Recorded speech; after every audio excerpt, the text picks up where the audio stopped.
આજરોજ થાનગઢ વાસુકી દાદાના મંદિર ખાતે પ્રશાંતગીરી બાપુ અને એમની ટીમના એક અભિગમથી થાનગઢની જાહેર જનતા માટે સાયબર ક્રાઇમ બાબતેનો એક જાગૃતતા ફેલાય અને એમનામાં આ બાબતે અવેરનેસ આવે એના માટે એક કાર્યક્રમનું આયોજન કરવામાં આવેલું હતું અને જેમાં મોટી સંખ્યામાં જે છે એ થાનગઢના રહીશો હાજર રહેલા છે.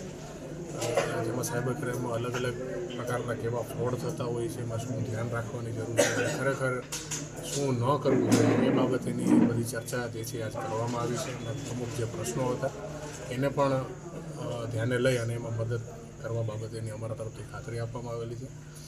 તો આ બાઇકના મારફતે પણ હું લોકોને એક એક વિનંતી કરું છું કે ક્યારેય પણ કોઈ સાયબર ક્રાઇમનો ફ્રોડ થાય છે તો એમાં 1930 હેલ્પલાઇન નંબરનો તાત્કાલિક સંપર્ક કરી અને ફરિયાદ નોંધાવે, જેથી કરીને જલ્દીથી જલ્દી જો એમના પૈસાનો પ્રશ્ન હોય તો એ પાછા અપાવી શકાય અને જો સોશિયલ મીડિયાનો કોઈ અકાઉન્ટ બાબતેનો પ્રશ્ન હોય તો એ અકાઉન્ટ જેનાથી તકલીફ થતી હોય એને બંધ કરાવી શકાય. સાયબર ક્રાઇમને થોડુંક આપણે કંટ્રોલમાં લાવી શકીએ.